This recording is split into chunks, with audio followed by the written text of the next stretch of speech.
नमस्कार। आज हम लोग फ्रांसीसी और अंग्रेज़ों की लड़ाइयों के बारे में देखेंगे, जो कि आगे चलकर यूरोपीय कंपनियों के बीच जो लड़ाइयाँ हुई हैं उनमें फ्रांस और अंग्रेज़ यही यही दोनों की लड़ाइयाँ इंपॉर्टेंट है। बाकी की लड़ाइयाँ उतनी ज़्यादा इंपॉर्टेंट नहीं, जो कि एग्जाम में पूछे नहीं जाते। तो आज हम लोग उसके बारे में पहले देखते हैं। तो फ्रांसीसियों ने 1690 से 92 में चंद्रनगर बड़ा इंपॉर्टेंट सवाल है, कई एक बार एग्जाम में पूछा गया है कि चंद्रनगर की बस्ती किसने बसाई थी। तो ये फ्रांसीसियों ने बसाई थी। फ्रांसीसियों ने 1690 से 92 में चंद्रनगर नामक एक बस्ती बसाई। कहाँ की इसकी स्थापना? बंगाल में। 1693 में डचों ने पांडिचेरी पर अधिकार कर लिया। 1693 में डचों ने पांडिचेरी पर अधिकार कर लिया। पिछले वीडियो में हम लोग पढ़े हैं कि पांडिचेरी की स्थापना फ्रांसीसी मार्टिन ने की थी। और एक सवाल भी पूछा गया था पिछले वीडियो में कि आपको बताना था कि पांडिचेरी कहाँ पे है, जिसको आज पदुचेरी कहते हैं। तो पदुचेरी के बारे में हम लोग पहले जान जाते हैं कि पदुचेरी ये हो गया केरल, ये हो गया तमिलनाडु और ये हो गया आंध्र प्रदेश। तो आंध्र प्रदेश, तो दो जगह तमिलनाडु में, एक जगह आंध्र प्रदेश में और एक जगह केरल में। कुल 4 जगह है, 4 बस्तियाँ इनकी बची हुई थी। तो वही है। तो डचों ने पांडिचेरी पर अधिकार कर लिया। 1697 में फ्रांसीसियों ने पुनः पांडिचेरी पर अधिकार कर लिया। पहले डचों ने फ्रांसीसी कंपनी की जो मुख्य बेस थी यानी कि पांडिचेरी, उस पर पहले अधिकार किया डचों ने, लेकिन फिर फ्रांसीसियों ने पुनः उस पर अधिकार कर लिया 1697 में। 1742 ईस्वी में अंग्रेज और फ्रांसीसी दोनों भारतीय राजनीति में हस्तक्षेप करने लगे। हालांकि एग्जाम में सवाल ये नहीं पूछा जाता, लेकिन इसको समझना है कि 1740 तक तो सब कुछ ठीक था। 1742 के बाद अंग्रेज और फ्रांसीसी दोनों भारतीय राजनीति में हस्तक्षेप करने लगे, भारतीय राजाओं के साथ उनके आंतरिक मामलों में दखल देने लगे। इससे पहले दोनों केवल व्यापार तक ही सीमित थे। यहीं से अंग्रेजों का भारत पे शासन करना या लड़ाइयाँ, ये सब यहीं से शुरुआत हुई है। प्रथम कर्नाटक युद्ध। अब प्रथम कर्नाटक युद्ध अंग्रेज और फ्रांसीसियों के बीच लड़ी गई। अभी कर्नाटक में ही क्यों लड़ाइयाँ हुई, और जगह क्यों नहीं हुई? इसलिए कि एक दक्षिण में एक कह लीजिए कि ये राज्य जो है कर्नाटक ही यहाँ पर कमजोर सत्ता थी। इधर जो है यहाँ पर मुगलों की सत्ता थी, यानी कि बंगाल में मुगलों की सत्ता थी। उत्तर भारत में कह लीजिए तो बंगाल का इलाका मुगलों भारत तक से सीमित था।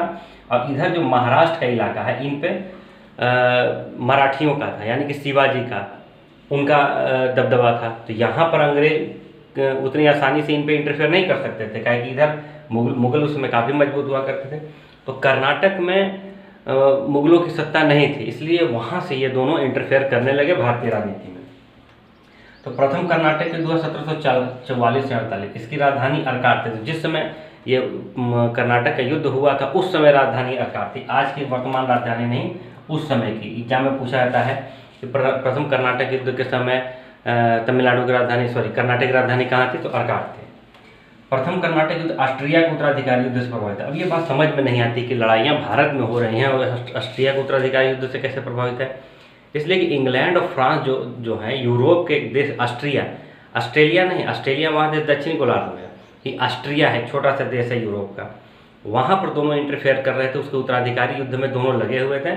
उसी का परिणाम, यहाँ भी दोनों एक दूसरे के विरुद्ध में थे, तो यहाँ उसका परिणाम था कि यहाँ लड़ाइयाँ होने लगी। डुप्ले ने 1746 ईस्वी में मद्रास पर अधिकार कर लिया। अब डुप्ले जो था सो फ्रांसीसी गवर्नर था। द्वैध शासक का जन्म भारत में इसी को कहा जाता है। 1746 में मद्रास पर अधिकार कर लिया। 1748 में एला सापला की संधि के तहत ये युद्ध समाप्त हुआ। यूरोप में एक जगह है एला सापला, वहाँ पे ये दोनों देशों के बीच संधि हो गई, जिसके परिणाम हुआ कि भारत में भी ये युद्ध समाप्त हो गया। अगर देखा जाए तो प्रथम कर्नाटक युद्ध का विजेता फ्रांस ही रहा और फ्रांसीसियों ने अंग्रेज को चेन्नई वापस लौटा दिया। चेन्नई पर फ्रांसीसियों ने अधिकार कर लिया था। चेन्नई आपको पता है, मद्रास कहिए, कि अंग्रेजों का कैंप था वहाँ पर, बेस कैंप, जो कि वहाँ पर उन्होंने किला का भी निर्माण किया था। तो उस पर हालांकि वो किला नहीं जीत सके, लेकिन मद्रास पर अधिकार कर लिया था। तो पहला कर्नाटक युद्ध जो था सो एला सापला के संधि के तहत समाप्त हुआ और फ्रांसीसियों ने चेन्नई को वापस लौटा दिया था। दूसरा कर्नाटक युद्ध था 1749 से 55। दूसरे कर्नाटक युद्ध में फ्रांसीसियों की हार हुई। अब ये 49 से 55 एग्जाम में कहीं कहीं 54 भी आपको देगा, तो इससे घबराना नहीं, 54 या 55 एक ही देगा, क्योंकि जनवरी 1755 में ये युद्ध समाप्त हुआ था। तो कहीं कहीं 54 तक देता है और कहीं कहीं 55 भी दे देता है। तो तो 1749 से 55 तक रहा। दूसरे कर्नाटक युद्ध में फ्रांसीसियों की हार हुई, फ्रांसीसी गवर्नर डुप्ले को वापस बुला लिया गया। यही एक फ्रांसीसियों का एक कहिए कि बड़ी भारी भूल हो गई यहाँ पे कि डुप्ले जो कि इतना काबिल गवर्नर था उसको बुला लिया गया वापस, और उसके स्थान पर गोडेहू को गवर्नर बना के वापस, फ्रांसीसी गवर्नर बना के वापस भारत भेजा गया। लेकिन गोडेहू की उतना पकड़ नहीं था जितना कि डुप्ले का था। डुप्ले भारतीय राजनीति को अच्छी तरह समझता था और इंटरफेयर भी उसका काफ़ी अच्छा खासा था। और कर्नाटक में जो वहाँ के राजा हुआ करते थे उनके उत्तराधिकारी युद्ध में ये दोनों अंग्रेज और फ्रांसीसी दोनों इंटरफेयर करते रहते थे कि कोई एक चांद साहब को बनाना चाहता था, एक मौजूद्दीन को बनाना चाहता था, कारण से दोनों लड़ाइयाँ होती रहती थी। तो दूसरा कर्नाटक युद्ध जो है यहाँ पर फ्रांसीसियों की हार हुई, अंग्रेज जीत लिए और गोडेहू को गवर्नर बना दिए। बड़ा इंपॉर्टेंट सवाल पूछा था कि डुप्ले किसका गवर्नर था, तो फ्रांसीसियों का था। दूसरा कर्नाटक युद्ध पांडिचेरी के संधि के तहत समाप्त हो गया। अब पांडिचेरी पर भी आपको पता है कि पांडिचेरी फ्रांसीसियों का एक बहुत महत्वपूर्ण जगह था, तो वहाँ की संधि के तहत दूसरा कर्नाटक युद्ध समाप्त हुआ।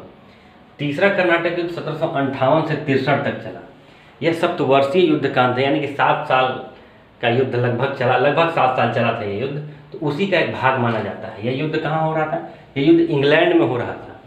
इंग्लैंड में यानी कि इंग्लैंड और फ्रांस आपस में लड़ रहे थे। आप मैप पे देखेंगे तो नीचे में फ्रांस है, ऊपर में इंग्लैंड थे। ये दोनों आपस में लड़ रहे थे। क्यों लड़ रहे थे? इसलिए लड़ रहे थे कि फ्रांस ने ऑस्ट्रिया को तथा इंग्लैंड ने प्रसा को समर्थन दे रखा था। वहाँ उनके अंदरूनी लड़ाई में ये दोनों एक दूसरे को सपोर्ट कर रहे थे, जिसका परिणाम था तीसरा कर्नाटक युद्ध कि फ्रांस ने ऑस्ट्रिया को, इंग्लैंड ने प्रसा को समर्थन दिया, जिसका परिणाम था तीसरा कर्नाटक युद्ध। अब जब वहाँ युद्ध शुरू हुआ तो यहाँ भी होने लगा कि यहाँ भी दोनों एक दूसरे के प्रतिद्वंदी थे। तो 1760 में अंग्रेजी सेना आयरकूट के नेतृत्व में वाडीवास कहाँ पड़ता है? तमिलनाडु में, लड़ाइयों में फ्रांसीसी को बुरी तरह हरा दिया।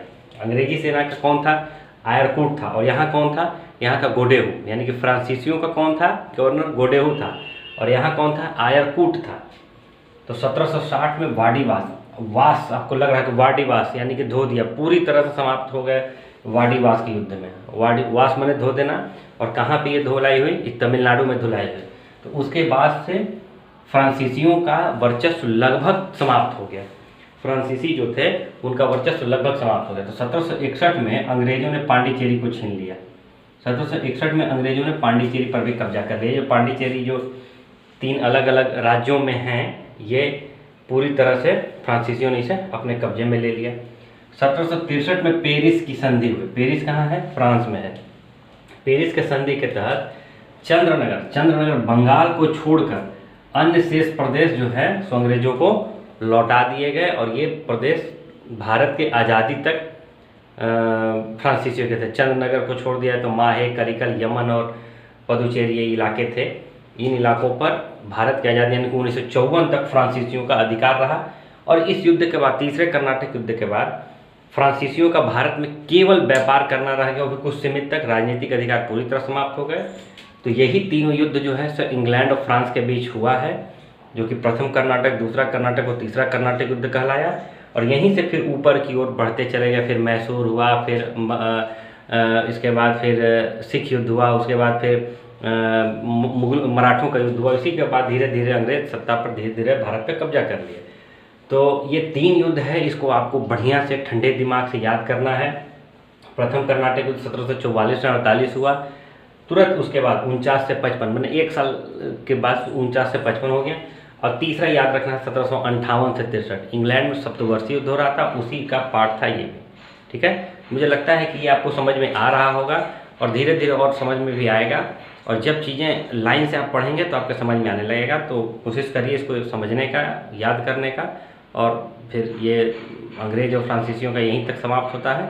आगे नेक्स्ट वीडियो में देखा जाएगा। धन्यवाद।